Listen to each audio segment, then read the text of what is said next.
Sir हम लोग 1947 में 45% थे बांग्लादेश यानी पूर्वी पाकिस्तान में, और आज स्थिति ये आ गई है 8% हो गए हैं। तो क्या लग रहा है कि हमारी सरकार की भी इसमें कमी है या हमारे समाज, हिंदू समाज में कमी रह गई है? नहीं, देखिए ऐसा है, सरकार तो यहाँ पे है ना, बांग्लादेश की सरकार कहीं न कहीं, बांग्लादेश बनने में भारत का बहुत बड़ा योगदान था जी। और ये वादा था बांग्लादेश का कि अगर सरकार बनेगी तो वहाँ पे हिंदुओं की रक्षा होगी। पाकिस्तान ने भी ये वादा किया था, जिन्ना ने वादा किया था कि जो हिंदू जाना चाहे चले जाए, अगर नहीं भी गया तो उसकी रक्षा होगी, मान सम्मान होगा। और भारत ने भी कहा था, भारत में तो मुसलमानों का मान सम्मान अधिकार सब मिला, लेकिन आप देखो 23% जब पाकिस्तान में हिंदू थे, आज 1% से आगे। वही हाल बांग्लादेश में है, हिंदुओं का हाल बहुत बुरा है पाकिस्तान में। ये सब तो दुख की बात होगी ना। हम लोग अब हिंदू इतने कमजोर हो गए कि दुख का रोना रोते रहेंगे, और वो कहेंगे हम चिकन नेक काट देंगे, वो कहेंगे कि जिंदा जला देंगे, और जो व्हाट्सएप पे वायरल करेंगे। नहीं, आप देखिए, मैं प्रधानमंत्री जी को इसी मामले में आज हमारी प्रस्ताव भी पास किया है गाजियाबाद में, और ये मांग किया है कि ऑपरेशन सिंदूर एक चला पाकिस्तान के खिलाफ, अब एक ऑपरेशन बांग्लादेश के खिलाफ भी चलना चाहिए ऑपरेशन सिंदूर, ताकि जो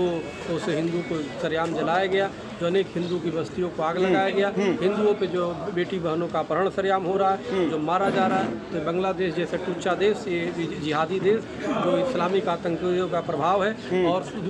यूनुस जो सरकार है, यूनुस सरकार जो नोबेल पुरस्कार प्राप्त है, मैं प्रधानमंत्री जी से मांग करता हूँ कि उसकी नोबेल पुरस्कार के हटाने के लिए उनको कमेटी को लिखे और दूसरी ऑपरेशन बांग्लादेश के खिलाफ एक अंतिम सवाल है कि जिस तरह से वो लोग कर रहे हैं, 80 में हुआ था श्रीलंका में, मात्र 19% हिंदुओं ने ऑर्गेनाइजेशन बनाया और श्रीलंका सरकार को लगभग जो बर्बाद कर दिया। तो कई विद्वान कह रहे हैं कि वहाँ के हिंदुओं को ट्रेंड करके, जो हमारे चिकन ने काटने की बात कर रहे हैं, उनके 3 चिकन का है, 50% काट करके वहाँ हिंदुओं को दे दिया जाए। जो स्थिति हो रहा है, जब भी किसी का दमन होता है तो स्वाभाविक है, कुछ सामुदायिक रूप से इकट्ठा होता है। आप जो लिटे की बात कर रहे हैं, तो निश्चित रूप से अपने अधिकार के लिए तो एकजुट होंगे ही, एकजुट होंगे, अपनी आत्मरक्षा के लिए एकजुट होंगे, और हमें लगता है कि बांग्लादेश उसी करीब जा रहा है, लेकिन वो तब तक जाए इसके पहले जरूरी है कि ऑपरेशन 2 बांग्लादेश में। नहीं, वहाँ सशस्त्र क्रांति पहले भी चटगांव की पहाड़ियों में हुआ है, तो क्यों नहीं उसको काट दिया जाए? बिल्कुल, तो निश्चित रूप से महाराज जी हमें कार्य क्या करना है, जाना कहाँ है, लेकिन कोई ऐसा आता है इस धरती पे जो समाज के लिए कुछ कर गुजरता है, और उसी को स्वर्ण अक्षरों में लिखा जाता है, जिसका हम लोग आज नाम याद कर रहे हैं, जिसके पद पे चलने की हम जिसको स्मरण कर रहे हैं कार्यों का, ऐसे हमारे जयप्रकाश नारायण जी। एक समय जब सत्ता अपने मद में चूर हो गई थी, सत्ता दिशाहीन हो गई थी,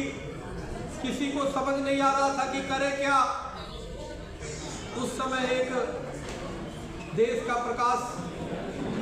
ऐसा निकलता है, और जयप्रकाश नारायण जी, उनके नाम जयप्रकाश नारायण है, लेकिन वास्तव में अगर प्रकाश देखा जाए, लोकतंत्र को प्रकाश देने का काम किया, अनेक नेताओं को निकालने का काम किया जो उनके पसीनों पे राज चल रहे हैं, और सत्ता की